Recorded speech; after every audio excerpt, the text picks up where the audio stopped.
Good morning to all of you.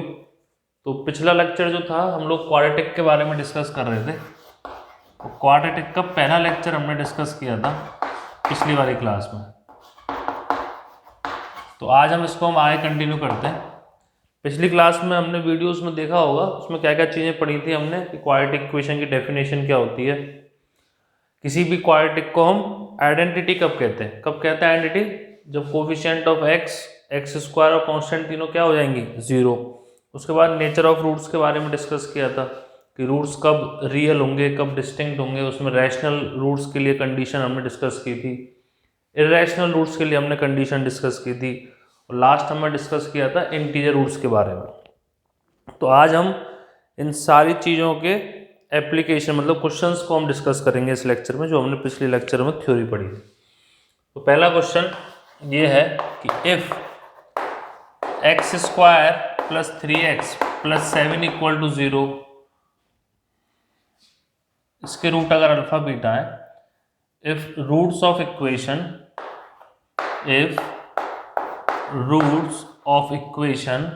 This are alpha and beta, then find the value of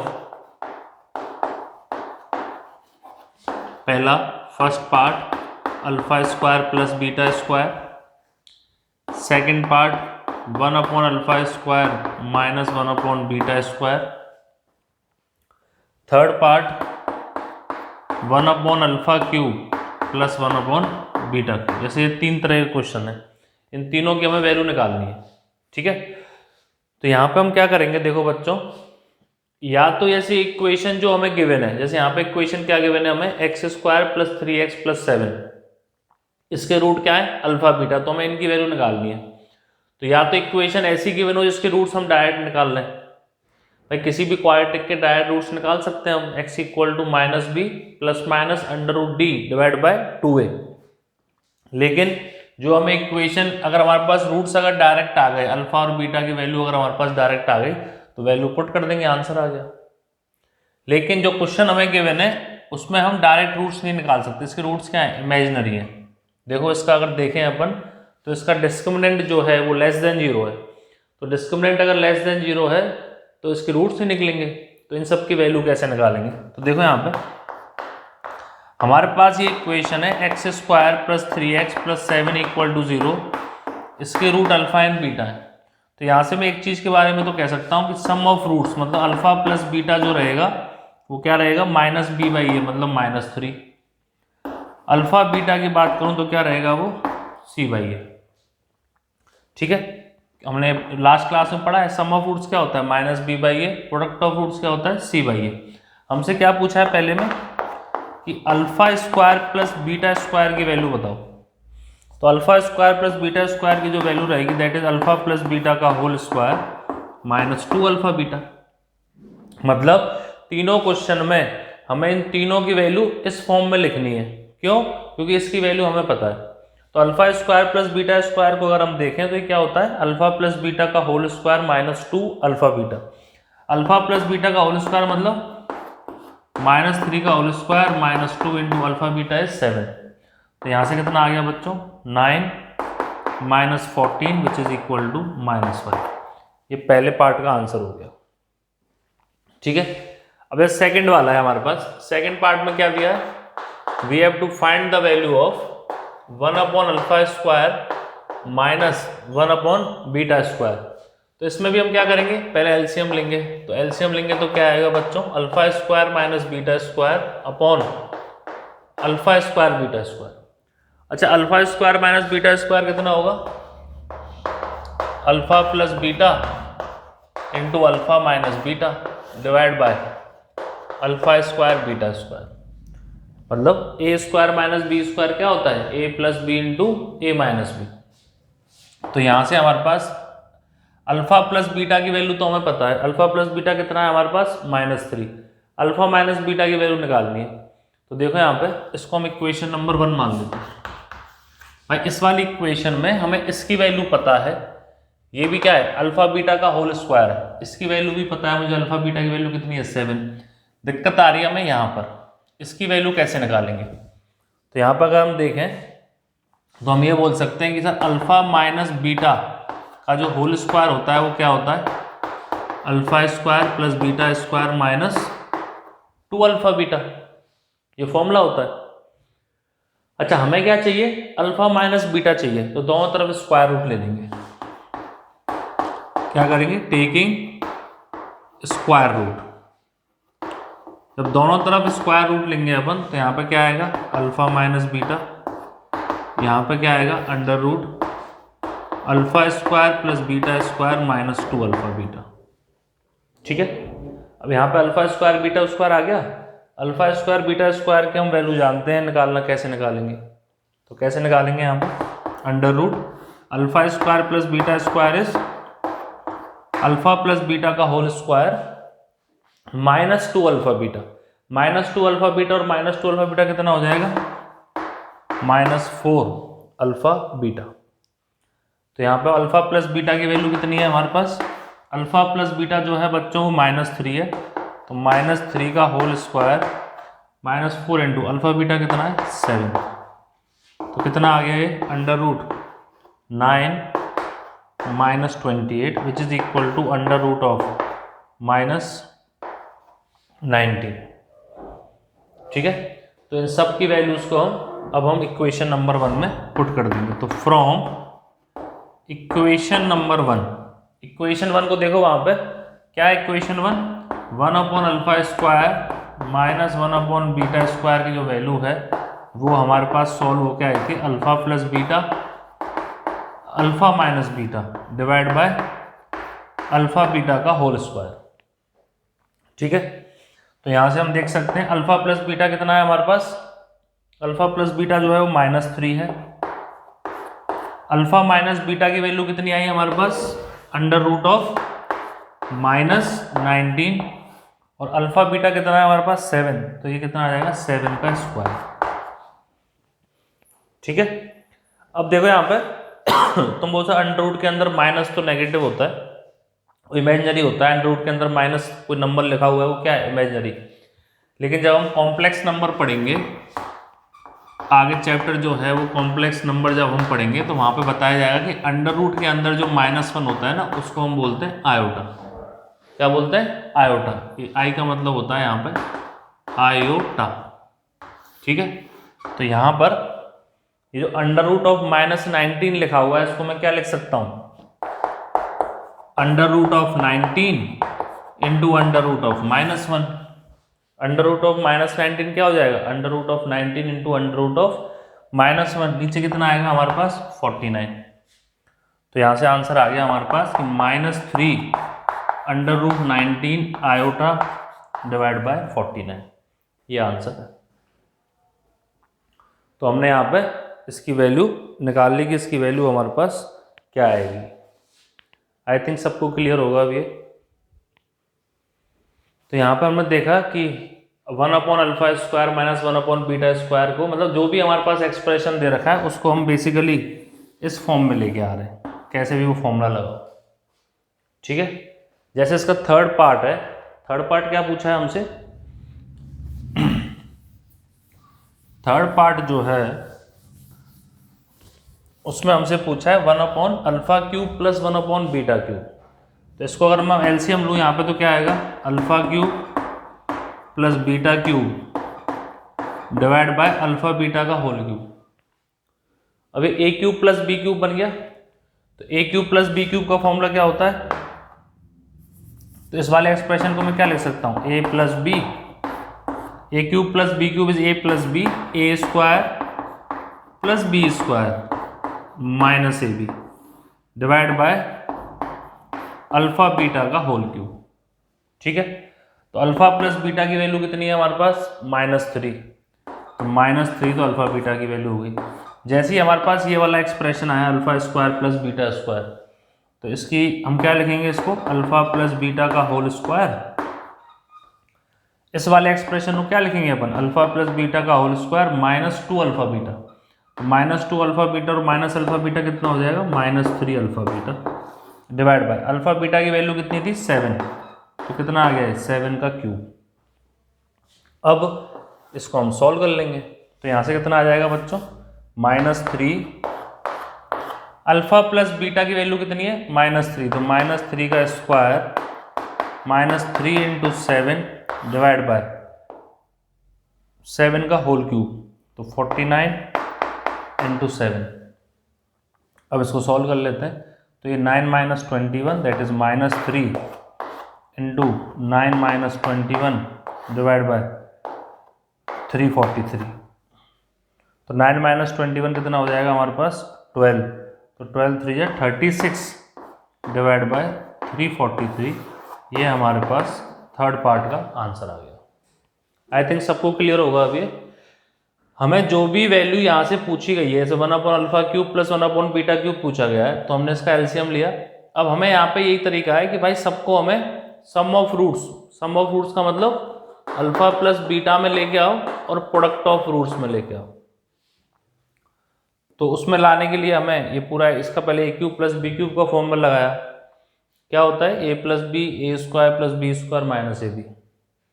तो यहाँ से फिर हमने a² + b² की वैल्यू पुट कर दी, a + b का होल स्क्वायर -2ab। तो -2ab और -ab कितना हो जाएगा, -3ab। तो यहाँ से हमने सबकी वैल्यू पुट कर दी वहाँ पर। तो ये हमारे पास एक टाइप के क्वेश्चंस होगा कि हमें कैसे वैल्यू निकालनी है। नेक्स्ट इज, अगला क्वेश्चन देखते हैं अपन इसमें। नेक्स्ट क्वेश्चन जो है,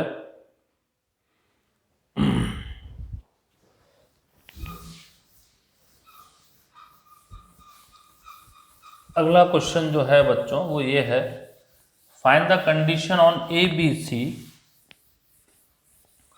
find the condition on ABC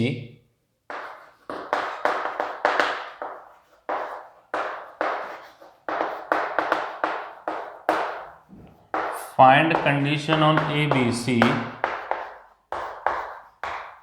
such that ax square such that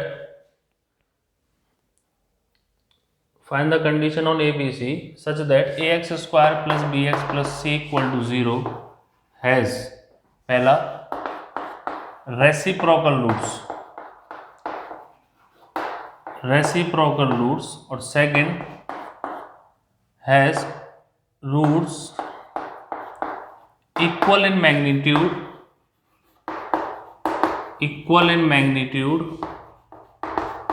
but opposite in sign। Roots जो हैं वो मैग्नीट्यूड वाइज तो इक्वल है, पर साइन अपोजिट इन साइन के हिसाब से अलग अलग।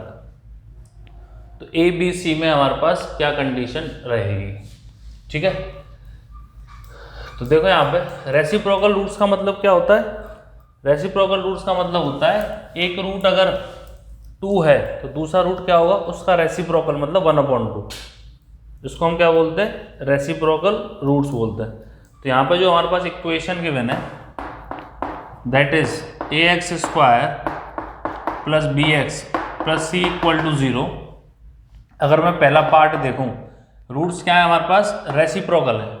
तो रेसिप्रोकल का मतलब क्या होता है कि एक रूट अगर हमारे पास अल्फा है तो दूसरा रूट क्या रहेगा हमारे पास, 1/α। इसको हम क्या बोलते हैं, रेसिप्रोकल रूट्स बोलते हैं। तो ठीक है, तो रूट्स अगर हमारे पास ये हैं, ऐसा इन्फॉर्मेशन गिवन है, तो इसके हिसाब से सम ऑफ रूट की अगर हम बात करें तो सम ऑफ रूट क्या होगा, alpha plus 1/α is equal to -b/a। और प्रोडक्ट ऑफ रूट्स की अगर हम बात करें तो प्रोडक्ट में क्या हो जाएगा, दोनों का मल्टीप्लिकेशन मतलब alpha into 1/α is equal to क्या हो जाएगा, c/a। अच्छा यहाँ से कितना आ गया, अल्फा तो अल्फा से कैंसिल हो गया, तो 1 इक्वल टू कितना आ गया, c/a। तो यहाँ से a बराबर c आ गया। यहाँ से तो कुछ मिलेगा ही नहीं अपन को। तो क्या कंडीशन आई ABC की पहले पार्ट में कि रेसिप्रोकल रूट्स के लिए सर a और c दोनों बराबर होने चाहिए, और b जो है वो तो कुछ भी हो सकता है, b के ऊपर वो कंडीशन आई नहीं रही। तो ये पहले वाले क्वेश्चन की कंडीशन होगी कि a जो है वो जब c के बराबर रहेगा, a जो है जब c के बराबर रहेगा तो रूट्स हमेशा आपस में क्या रहेंगे, रेसिप्रोकल। एक रूट अगर अल्फा है दूसरा क्या रहेगा, 1/α। आई थिंक सबको क्लियर होगा। सेकंड,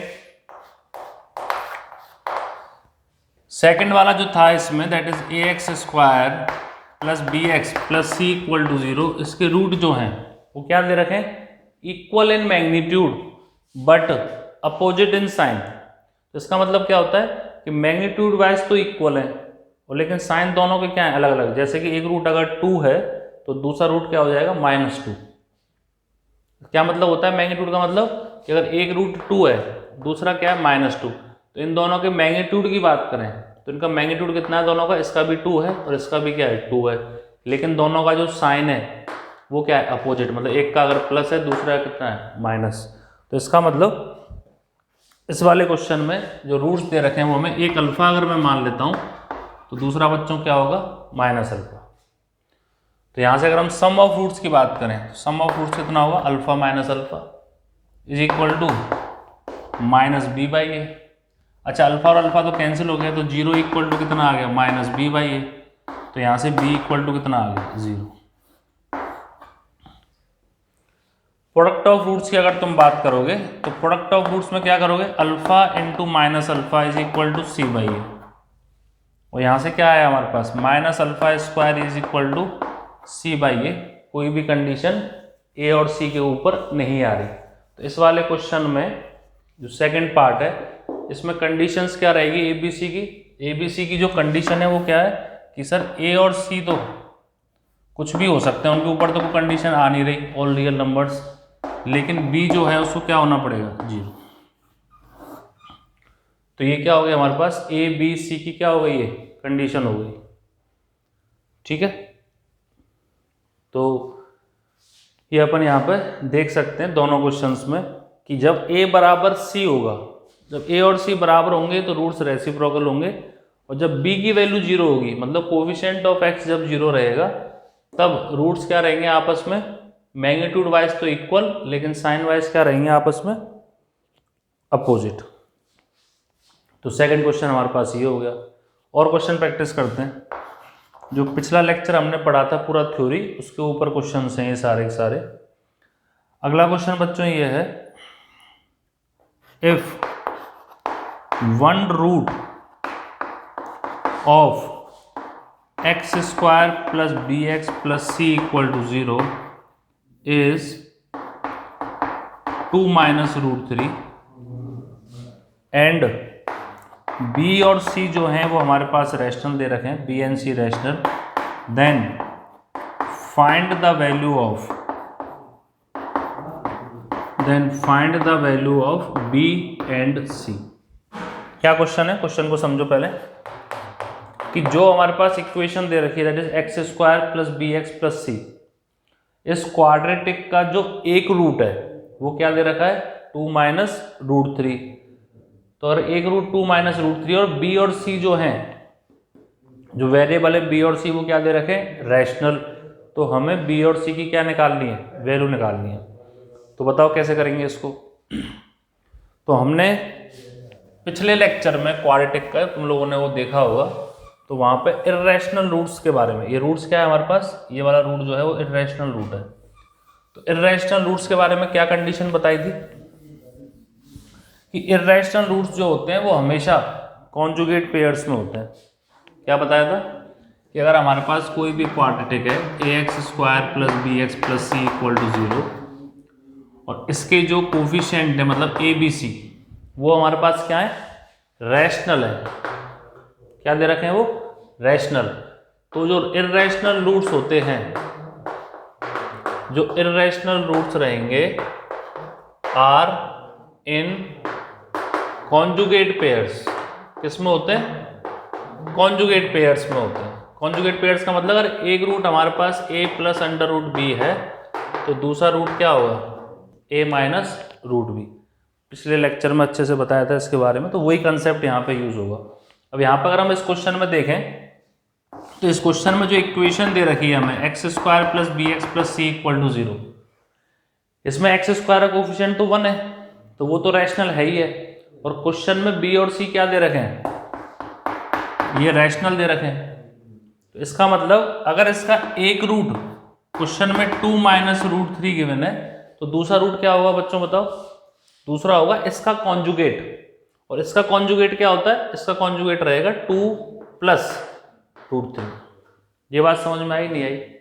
यही सबसे पूरे क्वेश्चन में यही इंपॉर्टेंट है बस।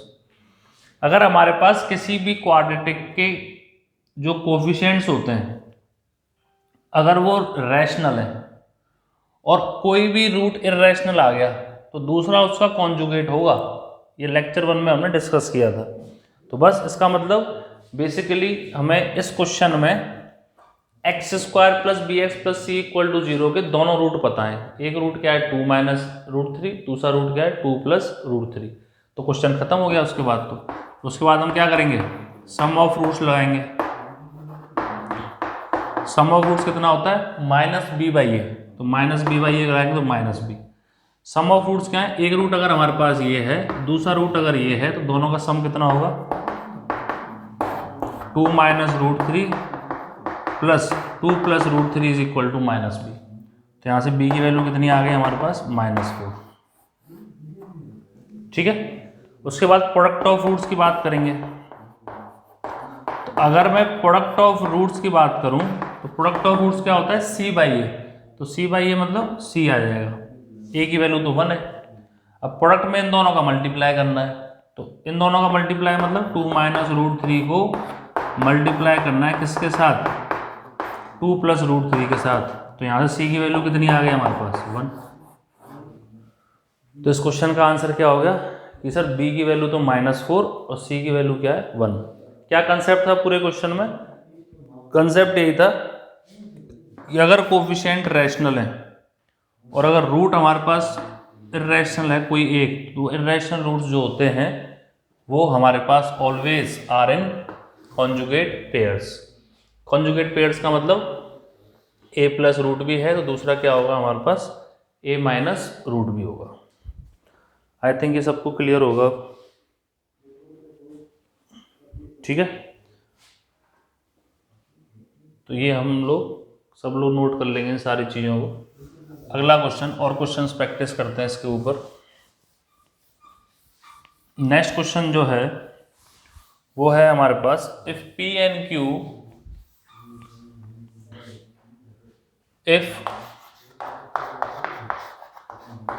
and Q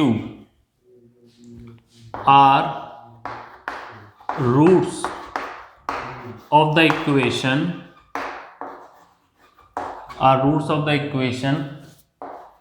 x² plus px plus q equal to 0, then find the value of P and Q। then find P and Q। ये क्वेश्चन है। क्या क्वेश्चन है कि हमारे पास एक क्वाड्रेटिक गिवन है। क्या क्वाड्रेटिक है x² plus px plus q। इसके रूट अगर p और q हैं तो बताओ p और q की वैल्यू क्या होगी।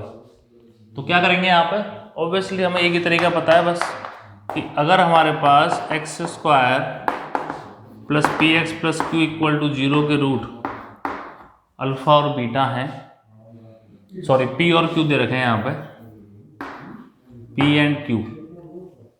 इससे अगर मैं सम ऑफ रूट की बात करूं, सम ऑफ रूट का मतलब p प्लस q, ये दोनों रूट्स का सम हो गया, इज इक्वल टू कितना होता है -b/a। तो -b/a करोगे तो कितना आएगा -p। तो यहाँ से अगर हम देखें तो q की वैल्यू किसके इक्वल आ गई -2p की। ठीक है, इसको इक्वेशन नंबर 1 मान लो। अच्छा, दूसरा क्या लगाएंगे अपन यहाँ पे product of roots. Product of roots का मतलब p और q का मल्टीप्लीकेशन, वो किसके बराबर होगा c/a। तो c की वैल्यू कितनी है q और a की वैल्यू कितनी है 1। तो यहाँ से आ गया हमारे पास pq। ये कैंसिल आउट नहीं करेंगे अपन यहाँ पे q से q को LHS में लेके आएंगे। यहाँ से q कॉमन लिया तो p - 1 इक्वल टू 0। अब a into b equal to 0 है तो या तो q की वैल्यू 0 होगी या फिर p - 1 0 होगा। तो यहाँ से p की वैल्यू कितनी आ गई 1 आ गई। ठीक है, अब यहाँ पर हम बोलेंगे व्हेन q की वैल्यू अगर तुम 0 ले रहे हो, q की वैल्यू कितनी आई हमारे पास एक 0 आ गई और p की वैल्यू कितनी आई 1 आई। जब तुम q की वैल्यू 0 ले रहे हो यहाँ पे तो q की वैल्यू 0 पुट करो इक्वेशन 1 में, तो p की वैल्यू कितनी आ रही है देन फ्रॉम इक्वेशन 1 P की वैल्यू कितनी आ रही है, Q की वैल्यू 0 पुट कर दो तो P की वैल्यू कितनी आ रही है 0। अच्छा दूसरा, जब P की वैल्यू 1 है तो when P is equal to 1 then from equation 1, जब P की वैल्यू हमारे पास 1 है तो P की वैल्यू 1 पुट कर दो यहाँ पे, तो Q की वैल्यू कितनी आ रही है -2। तो हमारे पास दो वैल्यू आ गए, क्या, एक तो P0 और Q0 दोनों 0 हो जाए, और दूसरा कि P की वैल्यू 1 हो जाए और Q की वैल्यू क्या हो जाए -2। तो इसके दो आंसर पॉसिबल है। एक बार फिर समझ लो इसको। हमारे पास एक क्वाड्रेटिक गिवन थी x² + px + q, उसके रूट p और q है, तो उसके रूट p और q है तो p और q की वैल्यू निकालनी है। तो हमने इसके रूट p और q कर लिए, सम ऑफ रूट्स निकाला, यहाँ से की इक्वेशन आ गई, प्रोडक्ट ऑफ रूट्स निकाला तो pq = q आ गया। यहाँ से इस इक्वेशन को सॉल्व किया तो q की वैल्यू 0 और p की वैल्यू कितनी आ गई 1। q की वैल्यू जब 0 होगी तो तब p की वैल्यू भी क्या होगी 0 हो जाएगी, तो 0 0। और जब p की वैल्यू 1 है तब q की वैल्यू कितनी होगी -2। तो एक तो p बराबर 1 and q = -2 and p = 0 and q = 0 are the solution of this equation. I think अब सबको क्लियर होगा।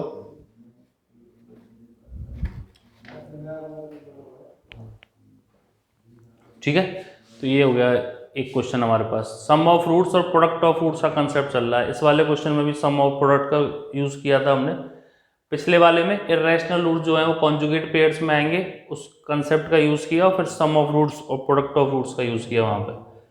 अब हम आगे चलते हैं और इंटीजर रूट्स के बारे में क्वेश्चन करते हैं, जो हमने पिछले लेक्चर की लास्ट पार्ट जो था वीडियो का, वहां पे इंटीजर रूट्स की कंडीशन पड़ी थी। इफ क्वेश्चन लिखो नेक्स्ट, अगला क्वेश्चन है हमारे पास, if roots of the equation, if roots of the equation x² + ax + 2a = 0 are integers, are क्या है integers, then find possible values of a, then find possible values of a। ये question है, देखो यहाँ पे, मतलब ये जो क्वाड्रेटिक गिवन है x² + ax + 2a = 0, इसके रूट्स है वो क्या है इंटीजर है हमारे पास, तो a की वैल्यू क्या क्या हो सकती है वो हमें बतानी है। तो पिछले लेक्चर में हमने ये डिस्कस किया था कि कोई भी क्वाड्रेटिक है ax² + bx + c = 0, उसके रूट्स इंटीजर्स कब होते थे बताओ, उसके रूट इंटीजर्स तब होते थे जब a की वैल्यू तो 1 करनी पड़ती थी, b और c को इंटीजर करना पड़ता था, a की वैल्यू 1 और b और c को क्या करना पड़ता था इंटीजर, और d को क्या करना होता था परफेक्ट स्क्वायर। ये 3 कंडीशन थी। पिछली वाली वीडियो में बताया था, क्या बताया था, कोई भी क्वाड्रेटिक है ax² + bx + c, इसके रूट्स इंटीजर्स कब आएंगे, तो कोफिशिएंट ऑफ x² तो 1 हो जाए, b और c जो है वो इंटीजर हो जाए, और d क्या हो जाए परफेक्ट स्क्वायर। तो अगर ये तीनों कंडीशन फुलफिल हो रही हैं तो उस केस में किसी भी क्वाड्रेटिक के रूट्स हमेशा इंटीजर आएंगे। क्या आएंगे, हमेशा इंटीजर्स। तो अब इस क्वेश्चन में अगर हम देखें यहाँ पे ध्यान से, तो यहाँ पे क्या गिवन है x² + ax + 2a = 0, इसके रूट्स इंटीजर हैं। तो इसके रूट्स अगर इंटीजर हैं तो यहाँ पे a की वैल्यू कितनी है 1, वो पहले से दे रखी है, कोफिशिएंट ऑफ x² पहले से 1 दे रखा है। अच्छा b और c क्या होने चाहिए इंटीजर्स, तो b की वैल्यू कितनी है a और c की वैल्यू कितनी है 2a। तो हम यहाँ पे क्या लिखेंगे कि सर a जो है वो भी इंटीजर होना चाहिए और 2a है वो भी क्या होना चाहिए इंटीजर होना चाहिए। भाई बी की वैल्यू भी इंटीजर और कांस्टेंट टर्म की भी क्या होनी चाहिए, इंटीजर। तो इन दोनों इक्वेशन से अगर हम देखें यहाँ पर, तो इन दोनों इक्वेशन से हमारे पास ए की वैल्यू क्या आ गई, इंटीजर। भाई ए इंटीजर होगा तो 2a तो अपने आप इंटीजर होगा। तो इसका मतलब हम यहाँ पे क्लियरली कह सकते हैं अब कि ये जो क्वाड्रेटिक है, इस क्वाड्रेटिक के इंटीजर रूट्स के लिए हमें ए की वो वाली वैल्यूज लेनी पड़ेंगी जो इंटीजर्स आएंगी। ठीक है। तीसरी कंडीशन क्या थी, तीसरी कंडीशन थी जो डिस्क्रिमिनेंट होना चाहिए, वो क्या होना चाहिए, परफेक्ट स्क्वायर। तो डिस्क्रिमिनेंट जब परफेक्ट स्क्वायर रहेगा हमारे पास, तो d बराबर मैंने पी स्क्वायर मान लिया परफेक्ट स्क्वायर को। d की वैल्यू कितनी होती है, b square minus 4ac is equal to p square. अच्छा बी स्क्वायर कितना है, ए स्क्वायर माइनस 8a कितना होना चाहिए, परफेक्ट स्क्वायर। ठीक है। अब हम देखें यहाँ पे तो हमारे पास एक इक्वेशन है ये, और वेरिएबल कितने, 2। तो ऐसे इक्वेशंस को कैसे सॉल्व करते हैं वो और सीख लेते हैं अपन। तो यहाँ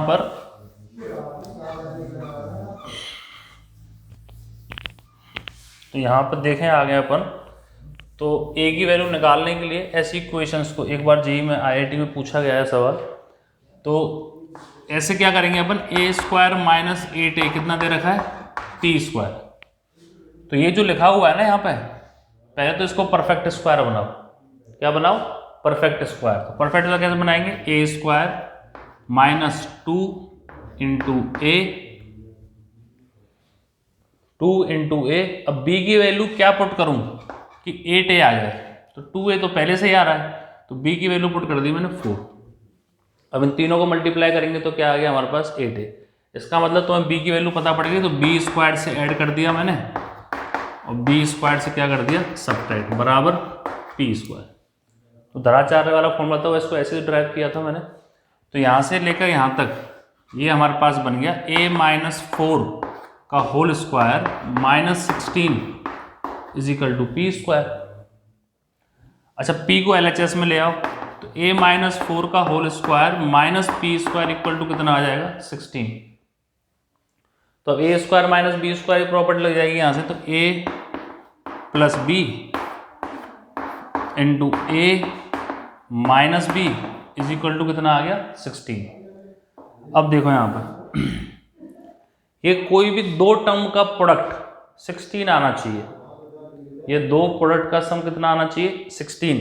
तो क्या क्या वैल्यू हो सकती है, ये वैल्यू 1 हो जाए, ये वैल्यू 16 हो जाए। ठीक है, ये वैल्यू 16 हो जाए, ये वैल्यू 1 हो जाए। पहला केस ये, दूसरा केस ये, तीसरा ये 2 हो जाए, ये 8 हो जाए, ये 8 हो जाए, ये 2 हो जाए। तो दोनों का प्रोडक्ट हमेशा 16 आएगा। ये 4 हो जाए, ये 4 हो जाए। अच्छा अब दोनों नेगेटिव भी तो हो सकते हैं, 1 और 16 है तो -1 और -16 भी तो हो सकता है। इसमें -16 और -1 भी हो सकते हैं दोनों टर्म्स। यहाँ पर -2 और -8 हो सकते हैं। नेक्स्ट -8 और -2 भी हो सकते हैं। और लास्ट क्या क्या हो सकता है, -4 और -4। कितने केस पॉसिबल है, 1 2 3 4 5 6 7 8 9 10, 10 केस पॉसिबल है। अब देखो यहाँ पे बहुत शॉर्ट फॉर्म में हो जाएंगे सॉल्व। कैसे, इन 10 केस में हमने देखा जैसे पहली वाली जो है यहाँ पे अगर हम देखें तो यहाँ पे a प्लस पी -4 ये जो वैल्यू है ये मैंने क्या लिया यहाँ पर 1। दूसरी जो वैल्यू है that is a minus P -4 उसकी वैल्यू क्या ली है मैंने बच्चों यहाँ पर 16, यही है। अब मुझे p की वैल्यू निकालनी है, तो a की वैल्यू निकालनी है क्वेश्चन में। तो इन दोनों इक्वेशन को अब हर केस में देखेंगे तो ये दूसरे वाले केस में ये वैल्यू किसके इक्वल होगी 16 के, ये वैल्यू किसके इक्वल होगी 1 के। तो अगर हमें a की वैल्यू निकालनी है तो इन दोनों इक्वेशंस को क्या करूंगा मैं ऐड करूंगा ताकि p कैंसिल हो जाए। तो अगर मैं इनको ऐड करूं तो ये दोनों कैंसिल, तो 2a minus 8 is equal to 17। तो 2a की वैल्यू कितनी आ गई 17 प्लस 8 25। तो यहाँ पे 2a कितना आ गया 25। तो a यहाँ से इंटीजर नहीं आया है क्योंकि हमने पहले ही यहाँ पे ड्राइव कर लिया था कि ए की हमें सिर्फ इंटीजर वैल्यूज लेनी है, इंटीजर वैल्यूज आएंगी उन्हीं को हम एक्सेप्ट करेंगे। ठीक है, तो यहाँ से पहली इक्वेशन से हमारे पास ए की वैल्यू इंटीजर नहीं आएगी। अब इस चीज़ को अगर हम जनरलाइज करें तो इन सारे केसेस में जितने भी केस नीचे लिखे हुए हैं उन सब में ये वाली वैल्यू से अगले वाले में ये वाली वैल्यू इक्वल टू 16 हो जाएगी और ये वाली वैल्यू इक्वल टू 1 हो जाएगी। फिर हम दोनों को ऐड करेंगे, तो सारे केसेस में हमें इन दोनों इक्वेशंस को ऐड करना है। ऐड करने पे LHS में तो हमेशा 2a माइनस 8 ही आएगा बच्चों। LHS में हमेशा क्या आएगा 2a माइनस 8, और RHS में क्या आएगा इन दोनों का सम। तो अगर यहाँ पे सम ऑड आएगा, अगर यहाँ पे ऑड सम आ गया तो उस केस में हमें ए की वैल्यू इंटीजर कोई मिलेगी नहीं, क्योंकि अगर यहाँ पे ऑड आएगा तो ऑड में फिर हम 8 को उधर लेके जाएंगे तो ओवरऑल ऑड ही मिलेगा मुझे। फिर 2 से डिवाइड करेंगे तो इंटीजर्स तो कभी आएगा ही नहीं। इसका मतलब वो वाले केसेस जिनमें इन दोनों का सम जो है वो ऑड आ रहा है वहां से हमारे पास ए की वैल्यू इंटीजर नहीं आएगी। बात समझ में आई? वो वाले केसेस जहां पे इन दोनों नंबर्स का सम ऑड आ रहा है उस वाले केसेस में ए की वैल्यू इंटीजर नहीं आएगी, तो उन वाले केसेस को रिजेक्ट कर दो। जैसे इसमें 1 + 16 आ रहा है 17 ऑड, कुछ नहीं मिलेगा। 16 + 1 ऑड, कुछ नहीं मिलेगा। अच्छा, यहाँ से कुछ मिलेगा, यहाँ से भी मिलेगा, यहाँ से भी मिलेगा, यहाँ से कुछ नहीं मिलेगा, यहाँ से ऑड है, कुछ नहीं मिलेगा। तो 4 केस तो ऐसे ही कैंसिल हो गए। ठीक है, अब आ जाओ आगे नेक्स्ट। अब थर्ड इक्वेशन को अगर हम देखें तो यहाँ से अगर हम बात करें हम तो अपन को क्या मिलेगा यहाँ से कि ये जो दोनों इक्वेशन है ये वाली, तो इन दोनों को सम करके कितना मिलेगा 8 + 2 कितना मिलेगा 10। तो हम बोलेंगे फ्रॉम थर्ड इक्वेशन से 2a माइनस 8, ये तो दोनों का सम तो हमेशा 2a माइनस 8 ही आएगा। इन दोनों का सम तो हमेशा हर क्वेश्चन हर वाले केस में इक्वल टू इन दोनों का सम, मतलब कि 8 + 2 10। तो यहाँ से 2a कितना आ गया 18, तो a की वैल्यू कितनी आ गई 9। एक आंसर तो ये हो गया। ठीक है, इससे हमारे पास a की वैल्यू 9 आ गई। इन वाले में भी करेंगे इस वाले केस में तो भी RHS में 8 + 2 कितना आएगा 10, तो यहाँ से भी 9 आएगा हमारे पास। इस वाले केस को अगर हम देखें फ्रॉम, ये 3rd और 4th हो गया। 5th वाली इक्वेशन पर अगर हम आए तो 2a माइनस 8 जो है वो 4 + 2 8, तो यहाँ से 2a कितना आ गया 16, a की वैल्यू कितनी आ गई 8। तो यहाँ से हमारे पास a की वैल्यू कितनी आ गई 8। ये दोनों रिजेक्ट। अब इन दोनों पे आ जाओ फ्रॉम 8 और 9। फ्रॉम 8 और 9 दोनों का सम करेंगे तो LHS तो 2a माइनस 8 ही रहेगा। इन दोनों का सम देखो -8 और -2 का सम कितना होगा बच्चों -10। तो 2a कितना आ गया -2, तो यहाँ से a की वैल्यू कितनी आ गई हमारे पास -1। और 9th वाले में भी -10 आएगा RHS में, दोनों सेम मिलेगा। तो ये दोनों हो गए। लास्ट वाले में फ्रॉम इक्वेशन 10 LHS में तो 2a माइनस 8 आएगा, RHS में इन दोनों का सम करेंगे -4 और -4 दैट इज -8। तो 2a = 0, यहाँ से कितनी आ गई 0। तो इस वाले क्वेश्चन में a की इन 4 वैल्यूज पे a = 9, a = 8, a = -1 and 0, in 4 values पे हमेशा जो इस इक्वेशन के रूट्स आएंगे, जो इक्वेशन गिवन थी हमें, वो हमेशा क्या आएंगे इंटीजर रूट्स आएंगे। तो इसका आंसर a = क्या क्या हो जाएंगे 0, -1, 8 एंड 9। ये आंसर है। एक बार IIT में पूछा गया है सवाल इस तरह का, वो हम अगली क्लास में डिस्कस करेंगे क्या क्वेश्चन था। तो इंटीजर रूट्स के लिए हमें यही कंडीशन लगानी है कि कोफिशिएंट ऑफ x², मतलब a की वैल्यू 1, b और c इंटीजर और d जो होना चाहिए वो परफेक्ट स्क्वायर। अगर तुम ये 3 कंडीशन लगा लेते हो तो रूट्स हमेशा क्या आएंगे हमारे पास इंटीजर्स आएंगे। तो यहाँ पे वही तरीका लगाया। इस तरह की इक्वेशंस को हम सॉल्व करना भी सीख गए, कैसे इस तरह की इक्वेशंस को हम सॉल्व करते हैं। तो आज के लेक्चर में इतना ही, और अगले लेक्चर में हम इसको आगे कंटिन्यू करेंगे। और ये पिछले लेक्चर से कंटिन्यूएशन पे, पहले वाले लेक्चर में हमने क्या पढ़ा था, पूरी थ्योरी डिस्कस की थी, क्या कंडीशन होती है। आज के लेक्चर में हमने क्या किया है, इन सब की एप्लीकेशन, मतलब क्वेश्चन हमने डिस्कस किए कि किस तरह के क्वेश्चन इनके ऊपर बनते हैं। तो आज के लिए इतना ही, बाकी नेक्स्ट क्लास में इसको कंटिन्यू